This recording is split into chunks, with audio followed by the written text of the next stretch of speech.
राम राम भाई, सभी को हमारी तरफ से राम राम। और हम अच्छे हैं और आशा करते हैं कि आप लोग भी जहाँ भी होंगे अच्छे होंगे। कल हम एक वीडियो अपलोड किए थे अपने फेसबुक आईडी पर, तो उसमें हमको अच्छा रिस्पांस मिला, आप लोगों का अच्छा सहयोग मिला, आप लोगों का प्यार मिला। तो हम ये कहना चाहते हैं कि इस समय राजनीतिक हलचल जो हो रही है, तो वो एक प्रकार से देखा जाए तो ठीक नहीं है, ऐसा नहीं होना चाहिए था। लेकिन अगर बात निकली है तो भाई दूर तक तो जाएगी ही जाएगी। इस बात को पार्टी, जो भी पार्टी हैं, पार्टी को भी देखना चाहिए और थोड़ा सा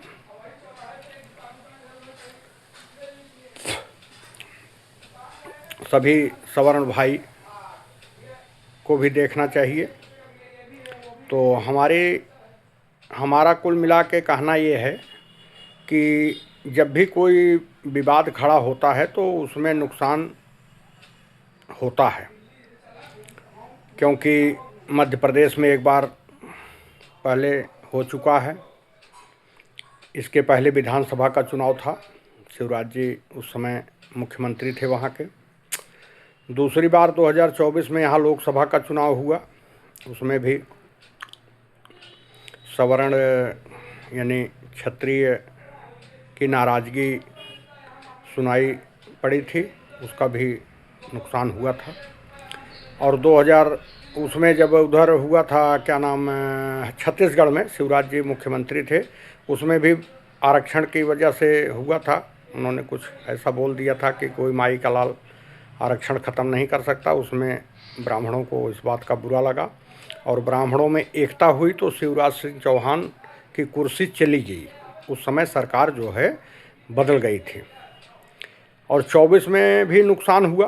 खैर सरकार को झटका लगा, विशेष कोई फ़र्क नहीं पड़ा, लेकिन झटका लगा।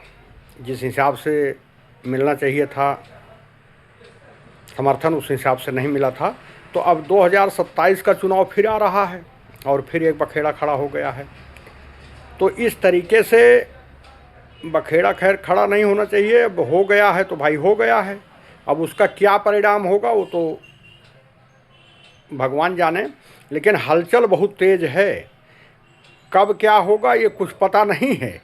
इसलिए भैया इस समय सर्दी में गर्मी का माहौल शुरू हो गया है। 2027 में इलेक्शन भी है और इस समय ब्राह्मण के ऊपर जो टिप्पणी की गई वो भी गलत है।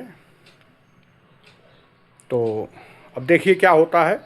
बाकी आप लोगों का विचार जैसा भी हो, आप लोग साझा ज़रूर किया करें, कमेंट किया करें। कम से कम विचार आप लोगों का पता चलेगा कि आप लोगों का विचार क्या है। आगे का तो जैसा भी होगा वो आप लोगों के सामने आएगा। जय सीताराम।